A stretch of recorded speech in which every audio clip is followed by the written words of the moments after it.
Every kid with a basketball growing up had dreams to play in the NBA someday.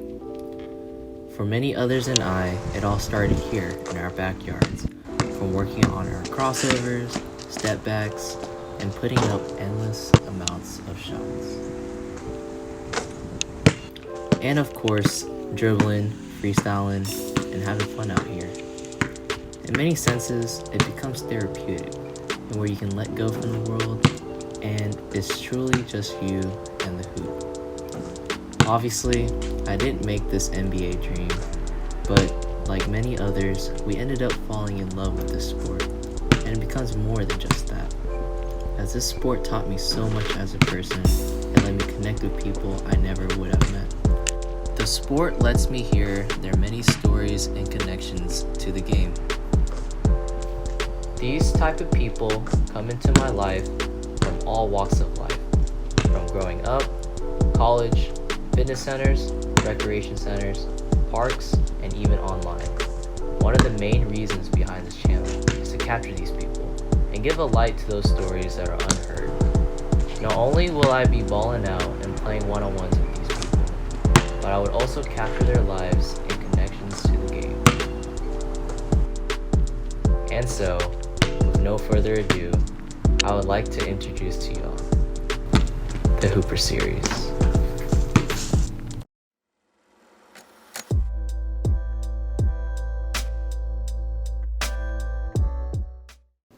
Hey, it's your boy Joe. This is my friend Gary over here, also known as...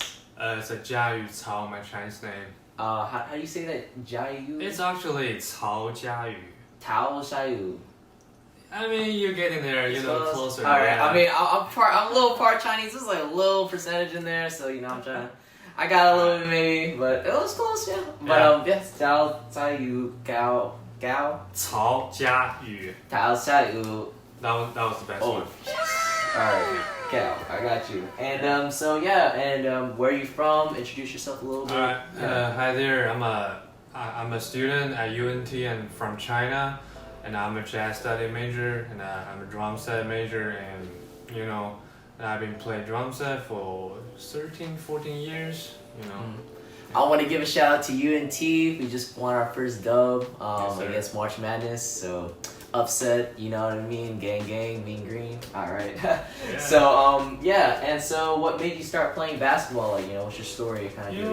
I mean, so when I was in primary school, I played actually a lot of sport. Mm-hmm. But I think I played badminton, table tennis, ping pong, everything. But I found out eventually, I think basketball was my favorite. Oh, okay. One of my favorite sports, because I do love e-sport too. Mm-hmm. And what made you really like it? Like, what's your biggest inspirations? Basketball. I would say my first time watching NBA.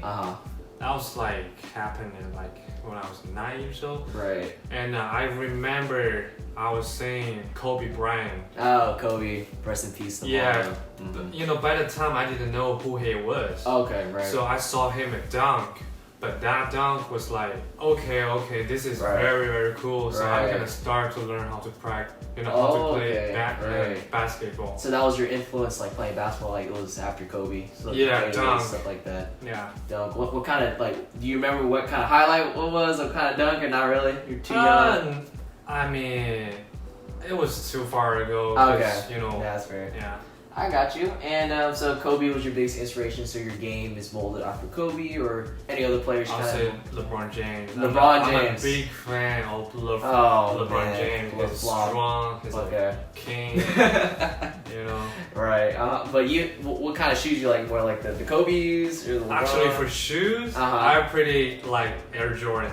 Air Jordans. Okay. 1, 2, 3, 4. This all series. I mess with that. And so, I know that you play basketball, in China and America as well. So, what's the difference in, what's the difference in basketball in, China compared to America, you would say? I would say, because, the population to China, Chinese population is way bigger than American. Right, of course. So, but the most time we can only play the half court. Oh, really? I'll say this: I never played whole court in China because there's too many people there. And also, I want to say, I think in my heart, I'll say the best basketball, country is America. That's true. USA. I mean, USA wins every year. Man, The Olympics. So yeah, okay. And so you would say that's the difference. Like, how about like the courts, like the grip, like your shoes? Bro, the court is not fancy as here. Oh, really? Okay. When I play, yeah, because for most of the time the indoor court it's just for like the school team. For us, we can't go in there to play. It's not like UNT. Everyone can play there, so we just play on the ground. Sometimes we crash, we fall. It's just a problem. So you would just play more carefully more than anything. Yeah, especially for the place where I'm from.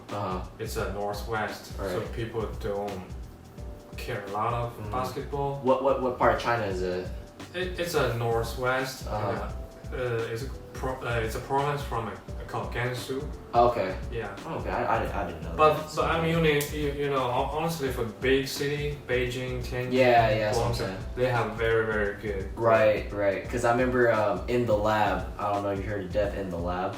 He had his little Adidas tour when he went out to like China, and he balled out like crazy over there, and he got some crazy stories and street ballers like ISO. And all those crazy. So yeah, you've heard of him? No, Dev in the lab. I think Devin Williams. Devin Williams. He's one of the YouTubers, out there. This is very familiar name. Yeah. If I say him, I would definitely. Because he was around China, so that's for sure.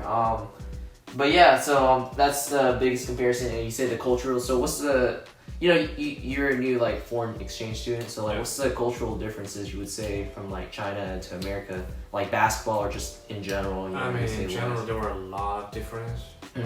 For you, but the one thing I appreciated right here is I think the people the most people they love each other, even though they it's been happening some Asian, black, sorry, African American stuff. Thing, right? I mean, for me. Yeah, it just every race is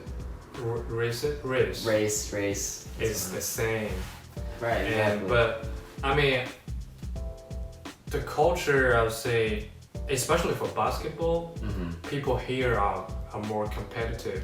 Of course, than China. Right. I mean, maybe I'm just playing high school, middle school because I go to college here, but I think people they take basketball or every sport seriously than the Chinese kid. Yeah, I mean, there's you. Yeah, like you always want to win, and if you don't win, you're not gonna stop, bro. Yeah, I'm just kidding. I mean, we all have our competitive fire. I mean, I met plenty of people. They get into fights or they can't lose. So I always came into that mentality of never losing. I mean, I always leave on a win somehow, some way. But I mean, that's just how we are. I mean, in Texas, I think we're a little bit more nicer in Texas in general. You see the difference. So you go to other states before, they're a little bit more kind of rude. Texas is more southern hospitality, or more nicer out here. Yeah, exactly. I feel that. And basketball, in general, for the most part, out here, we kind of show love to honestly everyone. If you can hoop, all the love goes around everywhere. You know what I mean? So I mean, that's dope. And so, in that sense, how has basketball impacted you, in your life, and what has it bring to you? It just bring me, first of all, I want to say motivation. Okay. Because I play drums, but the time that I don't want to practice, I'll go for a basketball court, get beat by someone, and now, I should go back to playing drum set, Right. But yeah, I mean, it's a belief, I would say. It's your belief. I play basketball not for win, it's just for happiness, joy, but it brings me a lot of happiness, and I get to know a lot of people on the basketball court. Of course. I mean, that's what basketball is all about. For me and many others that's probably watching this, basketball becomes our therapy for the most part. very, inspirational. Like, this type of stories and the people you meet, and like, this is what the series is about. This is what I'm trying to capture here. It's very, inspirational and very dope. Like, I'm sitting here hearing his story, and I met him through his roommate Nick in the back. Yeah. Nick, yeah. Bruce. Bruce. For the Bruce game. For the Bruce. Big green. What did it say for you? Did it say for you? For you. For you. Okay, but yeah. So we'll hear his story like later on, whatever. But yeah. So so that's how you say it impacts you. So like, what's your message for all the kids or like all the people that are like watching, like out there? You know, like say to the viewers. Yeah, I want to say for the people who is watching here, just keep playing basketball and keep doing what you love. And I always believe that basketball can bring love and people together. Yeah. That's a beautiful story. So any shout outs to anyone out here that you met, like, just back in China or back in America that brought you basketball, or just anyone in general, mom, dad, whoever. So shout out to my boy Joseph. Thanks for, taking video and, had a organized conversation with me. And my room is there on the back. And shout out to LeBron James. I'm always a big fan of you. Yes, sir. I'll be watching on you. Alright, cool. Alright, and that's basically it. That's a wrap for interview 2 of the Hooper series. Stay tuned for the one-on-one with my boy Gary over here. And see you guys on the next episode. Yes, sir. It's your boy Joe in the Zone, and we out. Yes, sir. That was cookie.